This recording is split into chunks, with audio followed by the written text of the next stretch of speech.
right. Good evening, guys, and welcome back to the Shadow Mark podcast. I'm here tonight. I'm Derek Thompson, as always. With me tonight, as my special guest co host, is Mr. Jeff Florum. And he'll be here tonight to kind of lead me, keep me from going astray. We're super excited tonight to have our special guest, Mr. Tom Ettinger. And he's doing a lot of big things in the community right now as far as veterans and veteran suicide goes, and we're very excited to have him. Tom, why don't you go ahead and introduce yourself? Well, man, I appreciate you having me. I'm glad we're actually doing this and finally getting it done. Like you said, my name's Tom Ettinger, Marine Corps veteran, retired from the Marine Corps after 20 years, 2 years ago this month. Um, after my time in the Marine Corps, while I was in the Marine Corps, deployed to Afghanistan, I did a administrative job in the air wing, and then I got stuck on recruiting duty, and that's where parallels in life really changed for me, because once I went on recruiting duty, I saw life differently. Yep. Did my 3 years on recruiting duty, went back to the fleet, and then it was just eating at me to go back, because I was a recruiter in Philadelphia, and what we were actually doing is actually changing lives. You know what I mean? So Right. with your first hands doing that, it changes. Like, everyone always hear about recruiting duty, about a quota, a mission, how many you can get to join. That doesn't matter if that person is not committed, mentored, ready to go before they even ship. Because if they don't ship, then what's the point? So I got addicted to that. Came back, did my time, became a career recruiter after that, and then retired. I retired up in Pennsylvania, up in RS Harrisburg, and then after I retired, I had I guess downtime, a lot of downtime, because during my retirement was when coronavirus was kicking off. So I got a lengthy time off, a lot of time off that I wasn't Right. used to. So there was a lot of time sitting at home, a lot of time um, trying Too to much time adjust. to think. Absolutely, being able to just get my mind moving. I started doing 75 hard. I started working with a first format.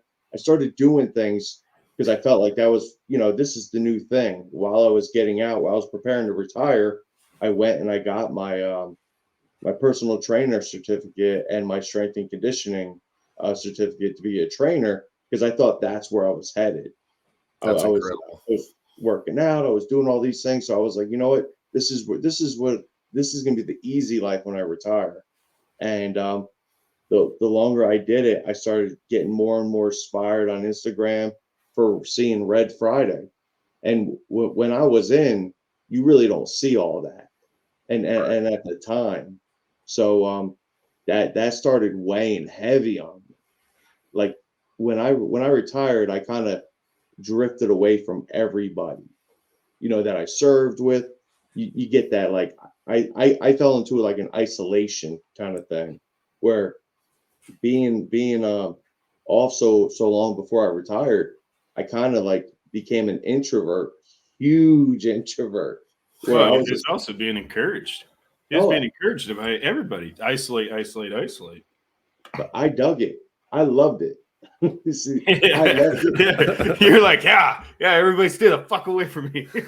I mean, I lived on Carlisle Barracks, where they train the officers for the Army, and I had it made. I could do whatever I wanted on base. I could go work out. I could do whatever, and I was off. Like, it was good. But after I retired, like I said, it just started, that passion, this is what I want to do.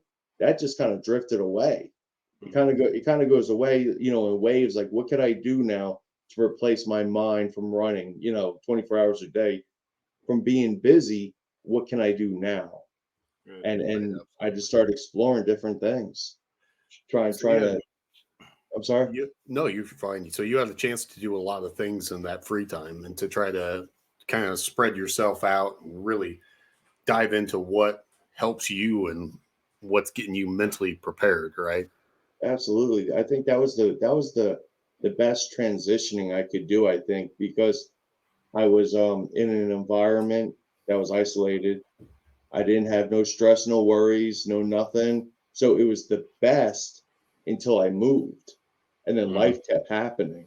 And then it's like then it becomes real overwhelming. And then we moved to Arkansas, and I'm from New Jersey originally, but I love it out here. I Like, think we actually kind of just talked about this not too long ago. Maybe it hasn't been today or yesterday, but a lot of guys do. They come from the city and then they join the military or the Marine Corps or whatever they do. What kind of a culture shock was like that like for you? I think it was inviting at the time because up in Pennsylvania, it was mass central. Like it was 6 feet, everything was locked down, but everyone was out. You know what I mean? Like everything was Right. locked down. Walmarts were packed, Targets were packed, and like it was just to come here, people are different, environment's different, masks were optional. So it was just like a different, like it became more freeing. I got two traffic lights in town. Like, I mean, I I, went I went from like, it took 20 minutes to get off Carlisle Barracks just to go into the town. And then now it takes me, 20 minutes just to get to town, but it's just on a mountain road. that's So it's incredible. just I can't complain. Yeah, But it's hard so to complain about. I get the small town life, man. I think the past two places I've lived, I think the one of them had one stoplight, and the other one had no stoplights. It had a bar, a corner store, and that was it. that's all you need. I mean, and 60 people. So it was awesome. I mean, it was incredible. I mean, it was like me rednecking for a solid 6 months, Hmm. and it was just awesome. Uh, but I want to send us back a little bit. We'll go back to your beginning of your story. So you joined the Marine Corps. Where'd you go to boot camp? I went to boot camp in Paris Island. I went to boot camp February 12th, 2001. Jeez, man. So that was you went in and you probably didn't plan on having anything happen. I You went didn't in on plan. Abe Lincoln's birthday. I want to point that out. That's What's Abe up? Lincoln's birthday. February 12th. Yeah, you're patriotic, Yeah, man. way to go, man. Good You for know when you. I Here's to you. Thank you. I retired on the Marine Corps birthday, November 10th. So you November. got to strategically plan these dates out. You really do, yeah. Yeah. It's one of those things, and because so what led up to you joining the Marine Corps? What was that like? What that look like for Tom? So I went to a technical high school. Uh, I graduated with my license in HVAC. I got right out of high school into a job doing heating and air. I had my refrigerations license. I had everything you could get right out of tech school. That people are those jobs are dying now, but and sprinting into the world thinking this was going to be I was going to be working now, coffee, cigarette breaks, as streaming, back hurts, all of this, and it turned into I was just going to the supply house. It wasn't as exciting as I hoped. And so it started that I was getting paid maybe $200 a week, $250 a week. So I mean, and I was driving an hour a day. Just graduated high school. I mean, $200. That money was gone over the weekend. So I Mhm. was just working to live. And then my wife's brother has two. My wife has two brothers that were in the Marine Corps, and a neighbor that lived down the street. And I don't have no family members that joined the Marine Corps or anything, but I went and I spoke to him. So I asked him that question. I said, "Why, if you don't mind me asking, why'd you join?" Because he joined during Vietnam, and Mhm. he told me because he was mad at the world. And I said, "Yeah, I'm mad at the world too." So that's all it took. That's all it took. I said, "All right, I'm joining the Marine Corps." That does make the Marine Corps list of reasons to join. It's like Mm, I hate everyone, absolutely. screw everyone. I'm joining the Marine Corps for sure. Like that's it, man. And I love that for you. That was what inspired you. So you joined in 2000 February 2001. I signed up September 2000. Okay. I shipped to recruit training February 12th. And then I was stationed late July, early August down in New River Air Station down on Lejeune area in Gotcha. North Carolina. So And did you then say what your MOS was? it was 6046. It was Aircraft Maintenance Administration. Okay. So basically our jobs was every helicopter, C-130, 53, 46, Osprey, whatever it is, all those parts are serialized and they're tracked by months, kind of like a vehicle, right? Right. All those items were tracked, and we were in charge of tracking those items every time they went and did a flight, and anytime anything broke or anything, we did all the bookkeeping basically for all that. So it was as exhilarating as being a librarian, really. I like that you were like, I joined the Marine Corps because it was too boring doing HVAC, and then now look at me. Yeah, then 9/11 hit. I got married on the 16th of September. Jeez. We loaded up planes and everything. They went up to Pennsylvania. But other than that, I think we didn't do anything till March. I think March 2003. We chopped over to the ACE unit to be the 22nd MEU. Nice. So I think after 9/11, I got married. I came back and I was on guard duty, heavy guard duty for a little bit. I imagine. Yeah, So when 9/11 happened, what was that like for you? I mean, emotionally going through that? It was because, like I said, you joined. You probably weren't expecting something like that. no, by any not means. at all. I mean, I think it was different because it was such a shock because we were at work. Like I remember at work, someone busting in and saying what happened. Like we were just working, and then I think I went to it was like chow, and we left, and it wasn't until we left the flight line there where you could see, you know, PMO police were everywhere. They had the dogs out. The front gate was locked down.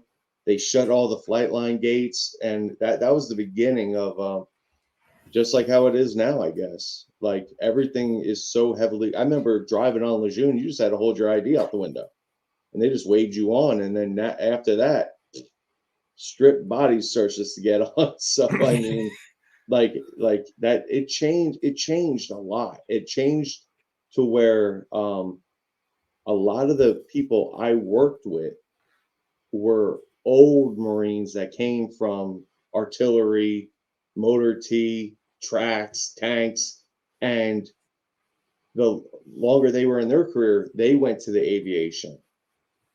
So I had some hard dogs in charge of me. So when this popped off, this was like they were all about it. They were ready to kill. Yeah. So the unit I was with, we chopped to the MEU. We went to HMM 266.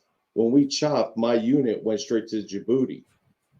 So whatever operations they were doing in North Africa and Djibouti then, and then we got chopped like almost a year early before the MEU even left. I want you to know how hard it is not to make a Djibouti joke when you talk about that.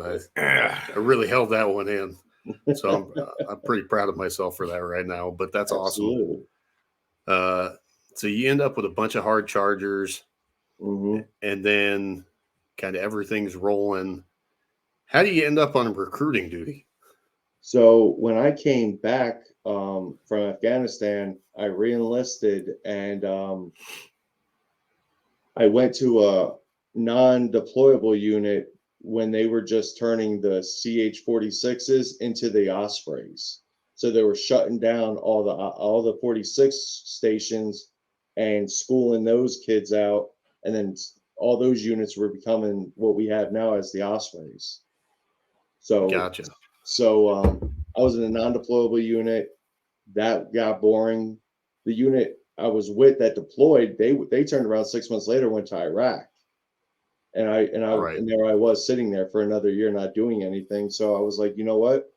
A couple buddies of mine, they were all drill instructors, but they went out to San Diego because it was nicer weather and all this. So I was like, Yeah, yeah, you know what? in a better boot camp. I say, yeah, you know what? That's where I'm going. So, well, no, I caught that. I caught it. I just don't. I just had ignore to. I just had to throw it out there because I know you said that Paris Island's the best boot camp, so I had to throw that Not to out have me there. back on, you could tell me about all the mountains you climbed during boot camp. So Yeah, heck yeah, man. Hey, you can how are tell, your you can stress tell me cards? about the sand fleas. How are your stress cards? We didn't have any. Yeah, you didn't get stress cards. No, That's no all I've stress heard. cards. they didn't have stress cards when, Yeah, when we I didn't went get to boot we camp. didn't No, get We didn't have any stress cards either. no, That's what I hear about this new, softer, gentler. Yeah, the new Military. softer, gentler military. right when I was retiring, I was the assistant recruiter instructor, kind of operations chief to for the unit that we sent everyone down to Paris Island on recruiting duty, and that's when they started. They were combining the males and the females. Yeah, So they would put all the males on like lead side and females on follow side or whatever. right. So it started getting real weird. Yeah, that's kind of the whole thing's gotten a little bit. It's different for my taste, but I mean, I'm not in now, so I can't judge. But I didn't plan on talking about this, but this is a good topic. What are some of the myths and the lies that you heard on recruiting duty? Because, recruiters get a tough card. They get dealt a tough card. Everyone Mhm. hates recruiters. It's like law enforcement. Everyone just looks at them like they're the bad guy, I'll be honest. 99% of the people that are on recruiting duty do not want to be on recruiting duty. Right. They don't want to make, I mean, recruiters are just working people in the Marine Corps. And I say that because even though they're not in a bush somewhere, canned out with CS gas raining in on them, they're calling high school students, making hundreds of phone calls every day. Yeah. They are in the trenches, in the streets, looking for these kids. So recruiting duty is it's kind for veterans and it's kind for Marines that have kids and they're like, hey, how you doing? If you're looking for a bumper sticker, the recruiting offices are a good place. But biggest myths, I would say that they lie to you about your job. I would say that 1,000%, because actually I worked at MEPS. I worked at every stage of someone joining the military, no matter the branch, but shipping.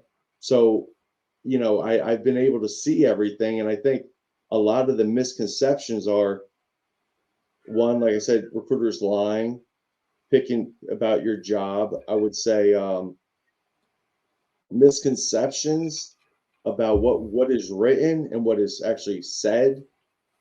For instance, you could join and go MARSOC, right? You could join specifically and say, I want to go MARSOC. Right. But when you're filling out the statement of understanding for that, it says if you fail, you will not just go to an infantry unit. You can go to anywhere by the needs of the Marine Corps. Right. And that's on every program statement of understanding. And every kid has to initial that. Yeah, as I say, it seems like that's something everyone has to sign. I mean, where you end up is going to be at the best needs. It's really hard to get lied to. I think that the biggest thing that people, I think the biggest misconception is the reality. You can't make that reality. No matter, I'm going to say, recruit training. If you're going to boot camp, no matter Marine Corps recruit training, no matter where, you're not going to bring that intensity. You can't prepare someone for that, no matter Right. what branch. So I think people, they fraud themselves in. They get sent home on purpose. They come up with lies, because reality hit. So now what happens? If they don't make it through and they get sent home, my recruiter lied to me. I didn't get my job. You know, they start coming up with all these things, and it's like, well, what did you do? If you frauded yourself in, you're voided that job now. You know what I mean? So there's a lot of background things people don't see, and it's just because they don't read everything or they don't ask the right questions. Let's be honest here. Nobody reads anything going into the military. Very few people read anything. There's a difference, though. The recruiter and the MEPS liaison have to go over each block with them. So yeah, but we don't even speak English, man. At a certain point, when you're joining, you know, yeah. In the beginning, all right. After that, once you're in, you're signing everything because someone told you to. So let's move on. But no, I think it's real hard to it's like you said, it's the same thing as the police. It's hard to shine a positive light on someone joining the military to help them, provide them for the future, and no one is for that. Maybe not their parents, not their friends. Like joining the military, I think is the least coolest thing to do now in this world we live in. So I think that, and I blame the high schools, because the high schools, these kids are so out of shape. It's ridiculous. Like we have kids, you know, the bare minimum just to join the delayed entry programs, 3 pull-ups. Excuse me, 2 pull-ups, 3 to ship. And you have kids that have never seen the other side of the pull-up bar. They don't know what life looks like on the other side of the pull-up bar. So where do you think they're failing these kids other than physical fitness? I mean, I think because I'm right there with you, man. I agree wholeheartedly. I think it's discipline from the beginning stages of elementary school. Probably it's the rearing of the kids while they're at school, the education, the respect of the teachers and the establishment, and the purpose. I think all that has went out the window to the authority, the people there, the stories you hear, what's going on in the schools. It's just ridiculous. I think each high school has its own problems across the nation differently for circus reasons. You know, I mean, the silly reasons. I had people that sat outside and make sure no one smoked in the bathrooms. You know what I mean? We didn't have all these problems. Well, like Eric said, man, soft timeouts in the corner. I mean, it's and shout out to Eric. Shout out to my mama who's on here. Shout out to Jason Steiner. He's also watching. But yeah, I'm with you, man. I think everything's gotten so soft anymore, and there's no real consequences for actions. I think that, and when you guys were talking about the timeout, the stress cards, things like that, there's no stress card outside, you know, the training environment. Yeah, there's no stress card for life. You know, like I guess that's kind of been like an ongoing joke, and I've never personally seen a stress card. I've been to combat as well, and so I guess like it's always been an ongoing joke. But I went to Fort Jackson, which was called Relax in Jackson, and we had co-ed basic training. And so everybody's like, "Oh man, how was that?" And I'm like, "Well, they stayed on their side and we stayed on our side." And they're like, "The whole time?" I'm like, "Yeah, the whole time." Yeah, it's like high school when you gotta go to the dance, you know, and then all the girls are on one side and the boys are on one side, and nobody wants to talk because they're afraid to. Yeah, and then imagine like your principal, instead of like being nice, like happens to have a nice solid plan of action. You know what? And I think it holds truth, because when after I went, unless you're, you know, an infantry based unit, MOS, you go to Marine combat training, right? And you're out in the woods, you're doing GI Joe shit till, you know, I only went. It was 17 days when I went. I think it's 30 days now. Yeah, it was 30 days when I was in. But so you have those 30 days, and every off unit, you know, every off cycle has a female unit coming through, probably, right? Yeah. We were out in the woods with them. Mm-hmm. No one was thinking about the female Marines. When you were in No. recruit training, you weren't worrying about the female recruits.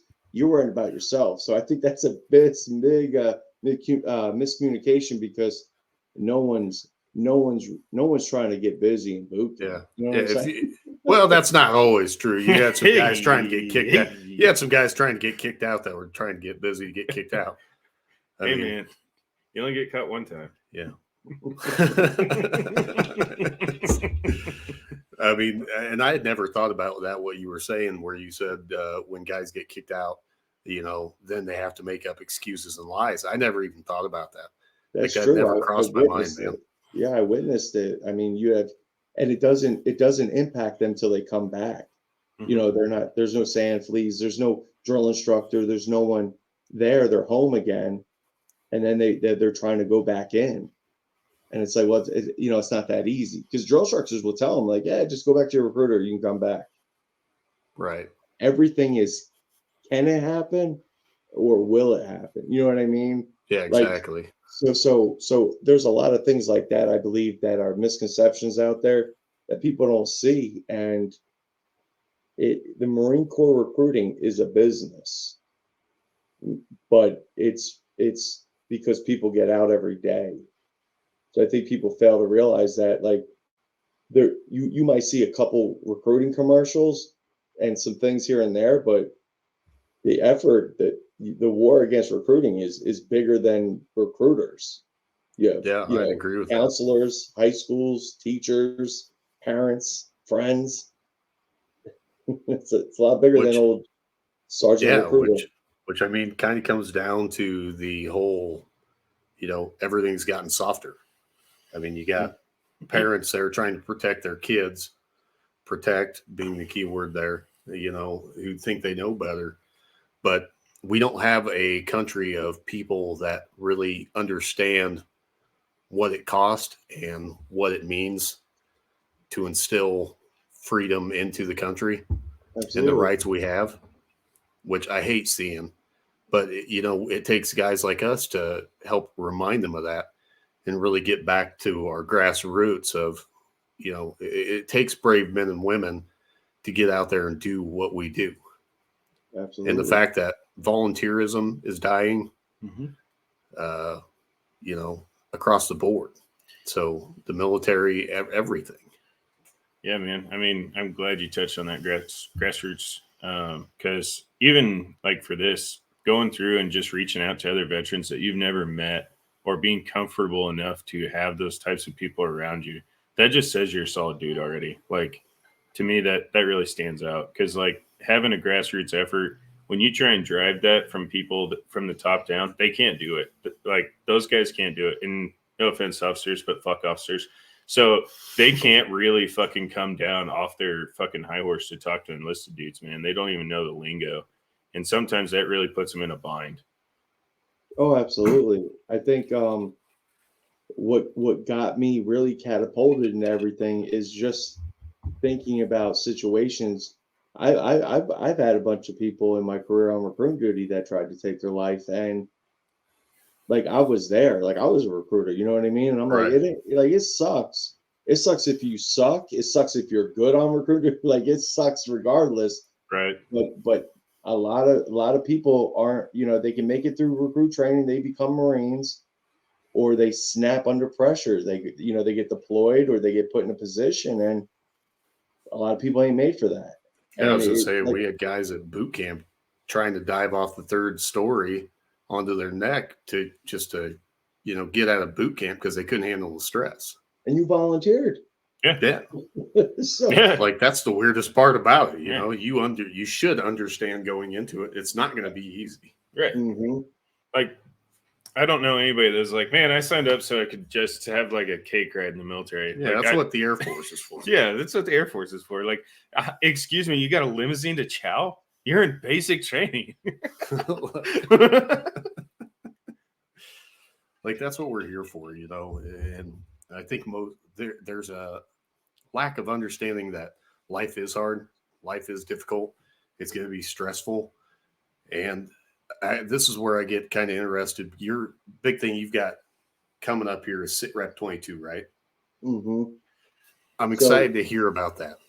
So I can't say too much. So I don't want to put too much air out of the balloon. But Sitrep 22, I'm working with Mike from Contagion Effect. I'm working with Right. Dave from 22 Mohawks. It's a future technology, and it's gonna allow Marines, give them will, purpose, passion, drive them to have a goal every day. It's gonna be something that's gonna allow veterans to reach out to each other. It's going to be a future technology that's going to change things for veterans that are in that dark place, because it's easy nowadays to raise awareness. It's easy Right. to say that. I know you said it's difficult. It is, but what I'm saying, it's easy to raise awareness, to do push-ups, to throw statistics out. But when nothing's happening, Right. nothing's changing. I don't care how many push-ups people are doing, or extracurricular activities people are trying to do to raise awareness. Right. It's amazing, but it's not nothing's happening. We're still not seeing changes. Right. No. So 22. I mean, Sitrep 22. Like I said, I'm working with Dave and Mike, and once that product is ready, available, it's going to be ready for veterans for use, Well, and it's going to change people's lives. I tell you what, man, I'm excited about it. I'm super excited about it. I'm very proud to get to talk to you and have you on here, because you're putting in that effort to do that. And then while that's taking time to get created, we're still in the basement of it, but to not just let that die, because I'll be honest, it is hard. Like you said, it is hard to do things like this, because you're not getting no attaboys. No one talking about veteran suicide, talking about veterans, talking about addiction, drugs, and veterans. And it's not the topical thing. It's not the cool thing to talk about. And So, that's where kind of we came up with our idea for the podcast, was we want to normalize that. Yeah. There's no reason why we can't talk about it. And so that was what me and TJ got together, and then we've kind of pulled Jeff into it as we've gone. But it's like, how do we help fight the stigma that surrounds mental health? Right. And that's make it a normal conversation. Right. Like, I don't think that there's anybody that I would be willing to listen to anybody in any antic from any position, just for them to get it off their chest. Even if it was just them venting. They called me the next day and they're like, don't remember any of that. I'm back, okay. But, I don't think that's common enough anymore to be able to call your buddies up. And even if it's just a joke that you came up with, or, you follow dad jokes or something like that, just call your buddy and check on him. Because, buddy check is a real thing. And I use that all the time. And to kind of ping off your 22, that's a day that, hey, I send out a text, or, hey, I shoot somebody a message, or, hey, when was their birthday? Kind of easy checkup thing for me. So that's something that I do. And, I guess the other kind of thing of it too is some people aren't ready for it. So if they're like, what the fuck, oh, yeah. Hey man, that's okay. I've been that guy. I've been like, what the fuck is this about? What did I forget? What, like, kind of being in that service mentality of like, fuck, what I forget. Like, you see that name come up on your screen, you're like, I'm not in anymore. And that takes a minute to process too. Like, I'm retired as well. And I mean, still today, like when I get a text message, I'll be like, fuck. No, I'll be honest, man. I'm glad you brought that up, because I would have forgotten it. But I think that's the biggest thing. And that's what the biggest change in me has been, probably the last 2 years, is taking that wall down, because it's easy to throw it up. It's easy. Yeah. I moved. I don't know these people. I'm done. But that's who you need. That's the family. That's the foundation, I think. And I stayed so far away Right. from Facebook, not Instagram, but Facebook, because that was like grassroots people, people, Marines I know and everything. And then I came up with the idea, and it's just, when you have to reach out to somebody, and you don't want to. I had a buddy who was kept reaching out to me, and I finally talked to him, and we had the greatest conversation. Right. And I reach out to other buddies I had, and I'm the problem. You know what I mean? I'm the problem. You pick up the phone, you talk to them, and it's like nothing changed. And I think the stigma is everyone has that problem. Yeah, man. Yeah, So, we do. like you said, someone calls me, I'm like, shh, Yeah. hey, what's going on? 20 minutes in the conversation, I'm glad I picked up the phone. You know what I Right. mean? And I think it's that fear of I think being seen, realness, and I think that the way you're trained and the way you're brought up in the military is, you put that shit away. Yeah. You keep everything tight. You don't Yeah, you have complain, to. And I think the more I thought, and I went through the Mission 22 program, and I tell you what, I was an ambassador of Mission 22, and I was like, I'm an ambassador. I had, like I said, I got out. I wanted to do everything.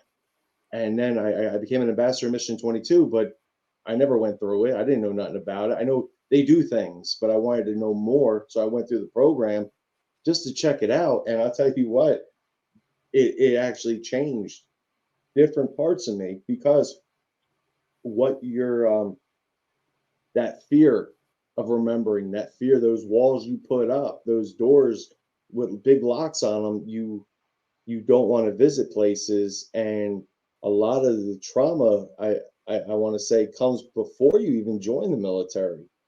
But once you compound that with any kind of drama you face while you're in the military, or that lostness you feel once you get out, once you combine all that, you become a deadly weapon to yourself, because it's easy to get wrapped up in your own mind. It's easy to doubt your own abilities. It's easy to second guess your skills and what you're capable of. No matter how long you served, it's easy. You were Superman one day, and then suddenly you're not. And it's Right. and the mind, I believe the mind can play a lot of tricks on you. So Yeah. I think There's a reaching out. there's a lack of purpose that you end up having. Mm-hmm. It seems like we all had a mission and we were all able to succeed in that. We all knew what we were doing. We had a common goal. And then you get out, that's gone. Yeah. I mean, what do you do with it? And that's why I love seeing guys like you and everyone, because I think we all have a common goal again. And now Oh that yeah. common goal is how do we lower these numbers? Because it ain't 22 anymore. It's more like 44. Yeah. And it sucks, like you were saying, man, we're not seeing any progress. We're not seeing change. We're getting awareness. I think it's not going to be anything until the military gets involved in it. You're releasing people into the wild that aren't ready. Yeah. I mean, There's like so if you get arrested and you do a time in a penitentiary for a while, you might get left into a halfway house. right. You go to Afghanistan 5 times, you see a bunch of buddies get shot up or whatever the case is. You did your time. They give you a certificate. Yep. That's it. That's it. They give That's you a it. week of classes. You learn how to read. You learn how to fill out You your learn how to resume. read. Yeah, they didn't. Until the last week in the military, I didn't know how to read. They teach you. You're going to be a big boy again. So you're going to go out to face the world. So we're going to teach you how to talk. We're going to teach you how to dress. We're going to teach you. You do your get out classes, and then that's it. Yeah, there's Quite calm. we who the heck? I can't remember which podcast it was. We talked about it, but we talked about, there's really no effort to teach you how to be a real human. You sit there and you're in the Marine Corps. Typically you got kids joining at 18, 18, 19. Mm-hmm. Most cases, obviously there's exceptions to that rule. But you don't learn life when you're in the military. Everything's very structured. It's put out in front of you. They tell you how you're going to eat, how you're going to sleep, when you're going to shit, shower, shave. Mm-hmm. I mean, you don't really get a feeling of life. So when you're getting out, whether that's 4 years or 20 years later, now you're 22 or you're 36 or however old you are, you don't know how to deal with real life. You have no idea. And I think I talked about it on my podcast before. Same thing. Like I went to boot camp when I was 19. I retired when I was 39, and now I'm 41. Like, am I still 18? Like, Yeah. you get put in a time capsule. Yeah. And how do we, it's like, how do we fight that? How do we change that? Mm-hmm. And what's the step? And like you said, the military has to get involved. Yeah. It's going to have to be a culture change. And Absolutely. not this in, me personally, the culture change can't be we're accommodating pronouns over pronouns and non-U.S. personnel. We can't accommodate those types of people before we're accommodating our service members. And that's what we've seen time and time again since 2009. And it's mind-blowing that we're seeing one administration and then now another administration that continues to fight for the same goal. And that was exactly the opposite of what we were trained to do before we were sent to Iraq and Afghanistan. Right. And that to me is mind-blowing. Like, you literally had a script that you wrote out for all the military members to understand and know. And not even within 20 years, you completely trashed it all up, circle bended. And I think they're not prepared. I feel we're still dealing with, Vietnam, Beirut, first Gulf War kind of personnel. Like, I don't think the last 20 years, I don't think those effects haven't been felt yet. No, we're not even close. No, so I guess felt. like the early stages of what we're going to see are going to be the lung conditions that are already here. And that, the passing of the PACT Act, I think probably is the first step of getting ahead of having our generation be identical to the Vietnam generation. Mm-hmm. So I think the support is there. It's also going to open the door to more studies to try and stay ahead of it. I just hope that that portion of the trend continues, because that's about the only thing we really got. That was it. Yeah. There's not too much. The military's being made up as politics are changing. Oh yeah. Yeah. Like you said, the script is being rewritten. I mean, you watch the State of the Union; those mummies didn't move. Mm-hmm. They didn't know what to think. Like, what is this guy like? When you know they're not involved, right? When you know the military's not involved in anything, it's bad to begin with.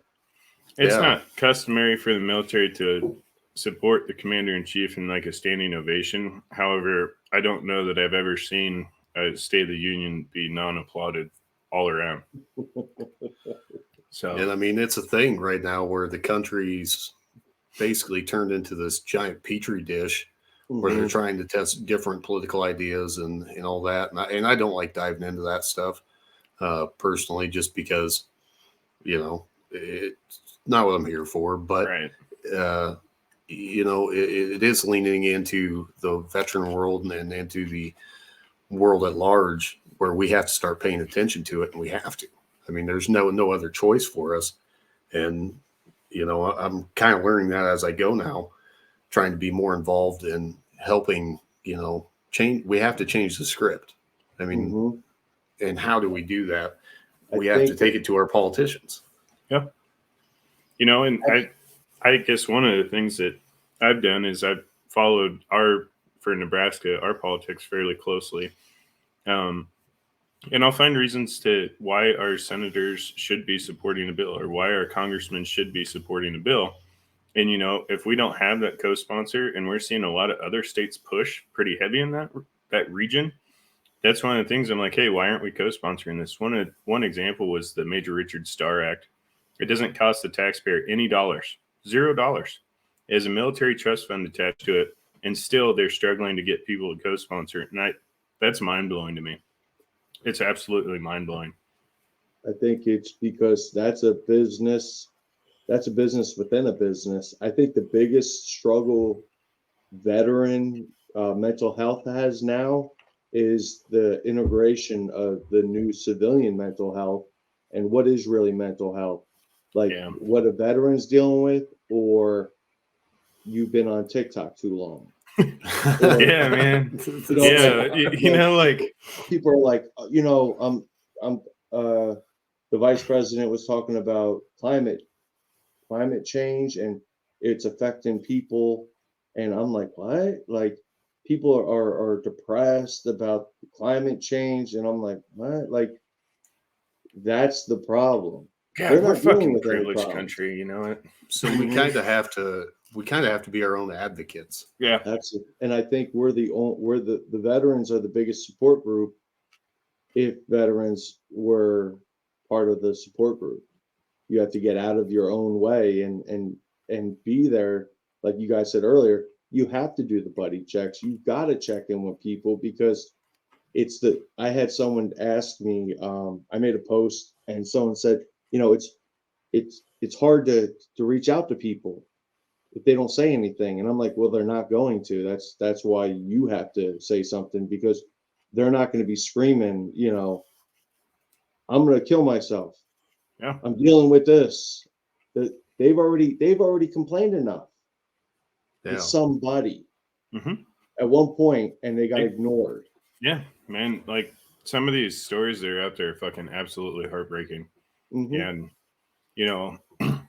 one of the stories I personally saw was a gal went completely homeless in Michigan, and she had volunteered for some of the largest name veteran support groups out there. And when she reached out for help, she was pretty much kicked to the curb, like just straight outed out of their entire group. It's still to this day, it blows my mind. The best help they could do is like, well, we can direct you somewhere close. And me personally, like, if I can't help them personally, I'll reach out to a larger organization. Like, hey, can you guys do something? Now, I guess I understand there's VSOs in every county and different things of that nature, but it doesn't mean every VSO is good. And, we found that out the hard way multiple times. But I think just off of that, I think there's enough help, there's enough awareness, Derek, like you said, there's enough. Yep. But there's no actions. Yeah. Especially like that, like especially the big corporations, I got sick, and I don't do a lot of politics. I watch Fox News 24/7, but I'm not big on the politics. But if you just think about the amount of money they spent on the midterms, like $1 billion each, each side raised like $500 million for their senators and Congress people, and it's like, it's $1 billion that people are going to vote for free. Yeah, right. And think about $1 billion that could have got donated to veterans, to do something with veterans to help them modernize their situation, and maybe not have them go to a clinic 2 hours away and sit there, and their only communication is Vietnam vets. So I mean, like, I don't think there's not enough reality for them. I mean, what's going on the West Coast? They're handing out tents, they're handing out things, they're handing out all this stuff, but there's more veterans homeless out of just life. You can literally get paid to be homeless in California right now, $800 a month. That is crazy, man. That's more than I got paid as a PFC. Right. Yeah. You get paid more to be homeless in California than you do being in the military getting shot at. That's fucking crazy, man. Only in America. It's first world problems at the same time, and we sit there and we have to deal with this, and we have to address it. And I mean, you're sitting there, the government's they've got $7 trillion that are unaccounted for. Yeah. And you sit there and you look at that and you're just like, it's mind blowing that we have the issues that we have. We're sitting here and we're looking at a VA system that's overworked, overwhelmed. Yeah. And how do we change this? I think instead of hiring the IRS agents, they hire more VA facilities closer. Like for me, it's 2 hours each way if I wanted to go to a VA clinic. Yeah, that's how it was for me. I could go here in town, but then they're billing TRICARE or they're billing, it always becomes a headache. But if you had a facility that was more available for veterans, more up to date, more, trained people to help veterans, it'd be a lot easier. But there's a money thing there. There's a grant thing there, I believe. I don't know too much about it, but I know the VA probably only gets a certain amount of money, and they're still treating, like you guys said. I won't complain about the VA because people, if you've been there, you see that it's ridiculous the amount of people that they have to see. Right. And every time you go, you're going to see a different doctor.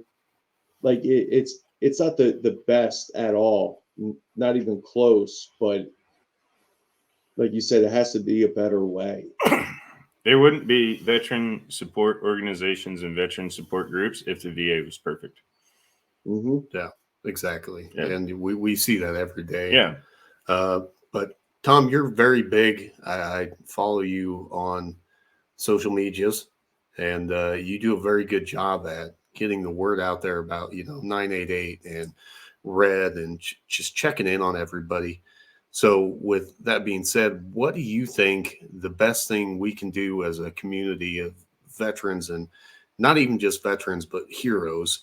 What's the best thing we can do to get the word? How do we get the word out? How do we start flipping the script and getting to know people and understand how do we change the suicide problem? I would say the first thing is relationships. The new shirt I put out, it's on the website. You got to contact, care, and listen.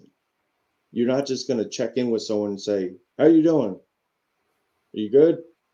You know what I'm saying? You got to have that genuine conversation. So if people are veterans, and some people, they might be a check in the box, squared away, good, all right.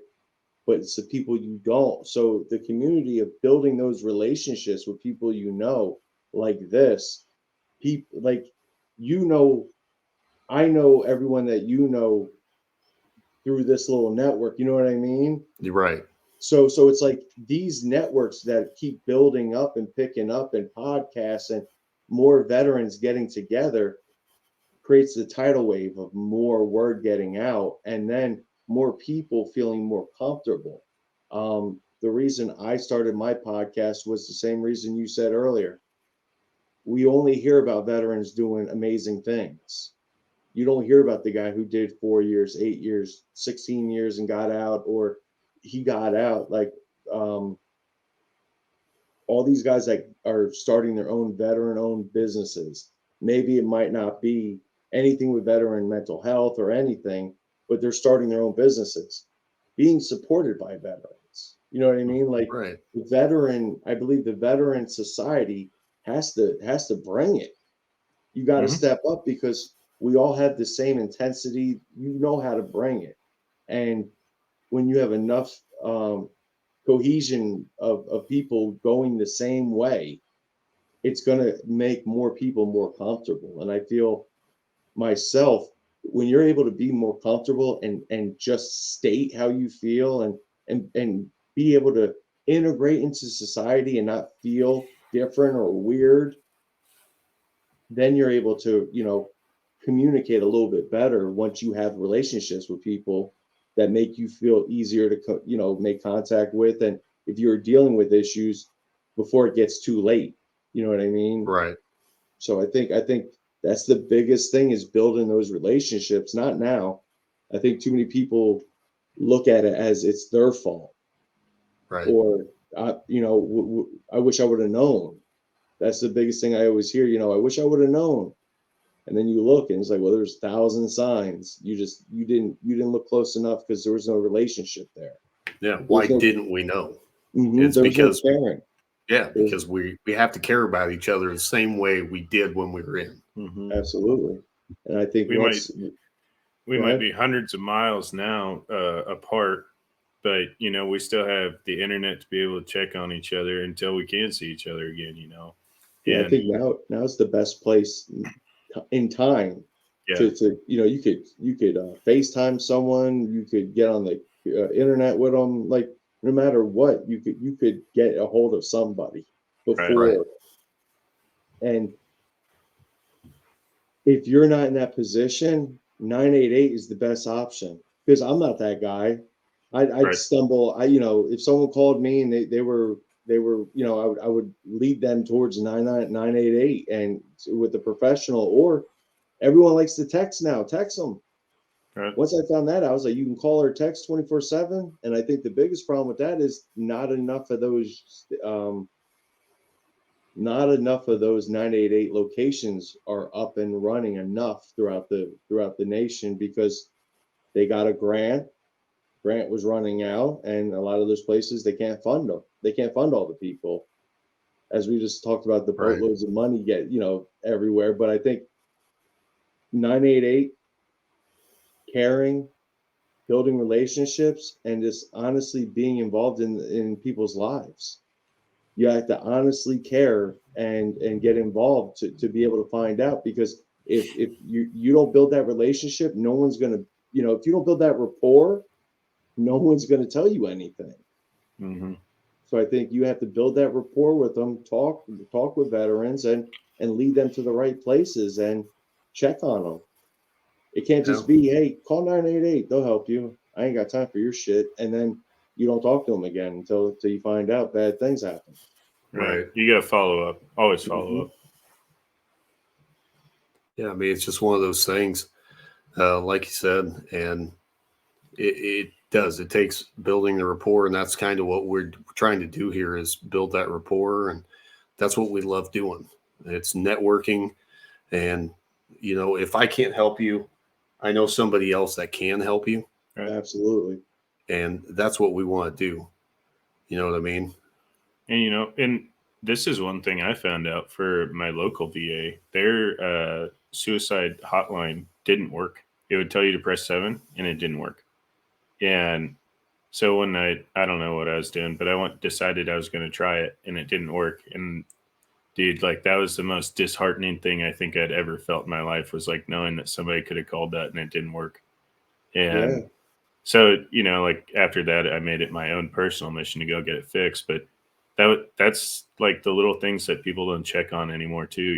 Like, hey, did that technician actually check to make sure it worked, or you know, just verify that something works, because somebody may need it. It may not be you at that moment, but Absolutely. yeah, don't be afraid to use the resource ever. Well, And I think that's the stigma too. I believe that, if you're serving and you're in the military and you have to go to mental health, or you have to go see the wizard, or you're dealing with things, you already know you're going to catch shit regardless. Right. And I think that's the fear, that I think it's always been there, Yeah. but the fear of going is even more.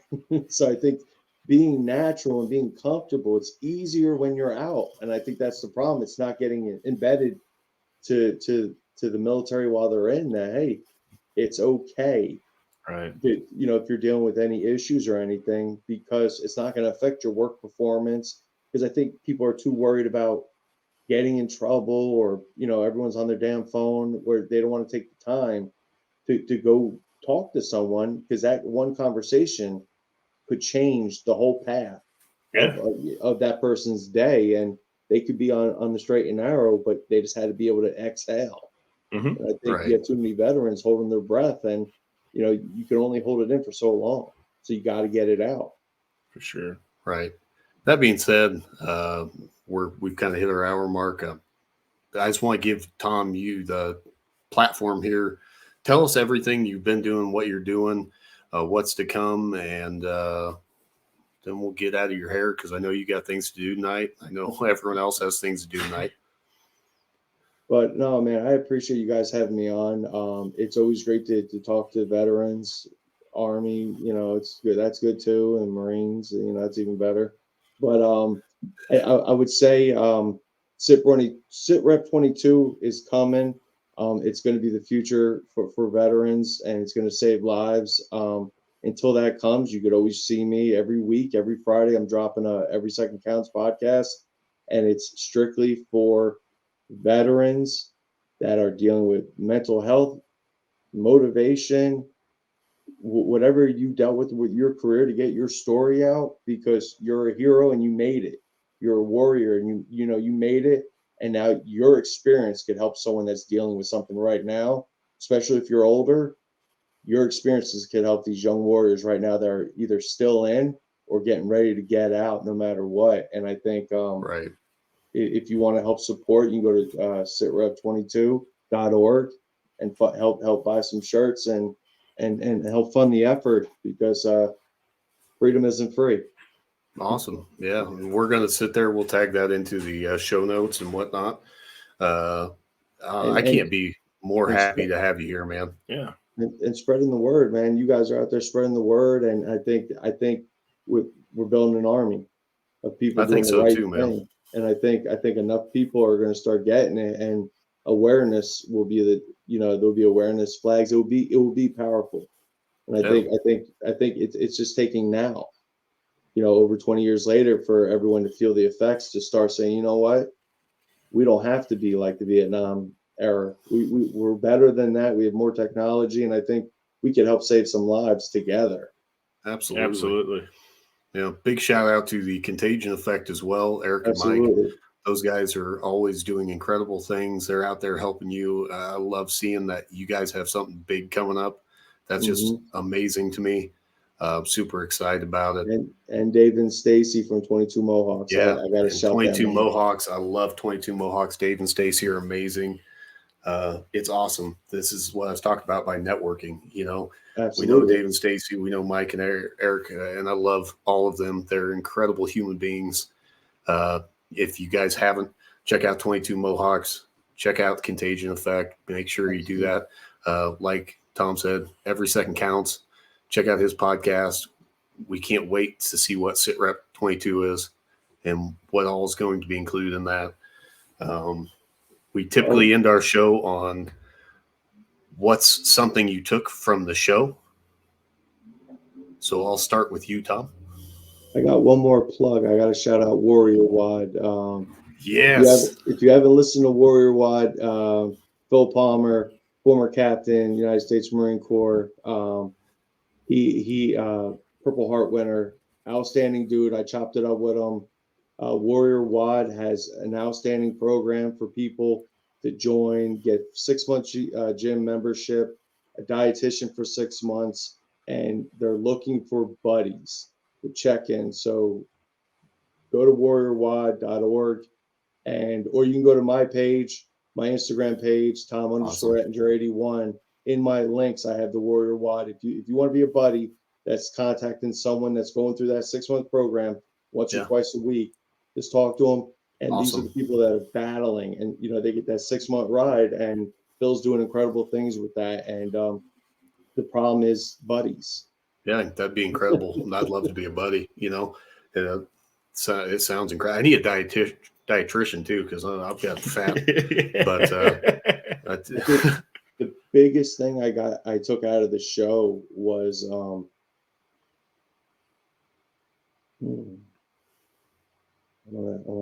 I want to say it was you climbing the mountains in San Diego. That visualization, I visualized that the whole show. No, I want to say the biggest takeaway of the show is the platform that you gave me, and the constant work that you guys are doing to promote veteran mental health, veteran suicide, and veterans networking, connecting. And I plan on being at Hero Fest in September. Hell yeah, man. I'll be there. I can't wait. And then we'll get to meet in person. It'll be amazing. I'm so excited about that. Jeff, what was your biggest takeaway? Hey, man, Tom, just absolutely a pleasure to meet you. I definitely want to put that in there. And, I really appreciate the openness of both you gentlemen coming in tonight and, really helping break down that stigma of mental health. I think you both do an excellent job of that. And so here's both of your attaboys for that's what I need. I know you guys need more attaboys. You really do. I mean, nobody ever tells you guys good job, but both of you really good job. Excellent job. The world. Thank you. Does mean the world. And Jason Steiner, he's going to be on next Friday. He's going to be on the podcast, so we'll talk more about. Jason's amazing. I love Jason. I'm excited Jason was for it. watching. I can't wait to watch Jason on your show, man. He's an incredible guy. Just great to talk to. Pleasure to talk to, honestly. I can't wait to talk to him again. That being said, my biggest takeaway tonight was just, A, it was awesome to have both of you here. B, all the recruiter myths, awesome to talk about. It's stuff I never really thought about, and getting to talk about how the world's gotten a little bit softer, and really getting to hear your kind of take on relationships and what we need to do. That was the biggest takeaway for me, because I think you're absolutely right. And that's something we aim to do every week when we do this show. Absolutely. So I got to say, I can't thank you enough for being here. Jeff, I can't thank you enough for being here, man. It's just been a pleasure and an honor for me. That being said, we're going to wrap it up for this week. And until next time, next week we'll have Ramiro Vasquez. Ramiro Vasquez. He's a Army sniper, and he'll be on the show, so be sure to tune in. We're really excited about that show. And until then, guys, I love you all. Have a good night.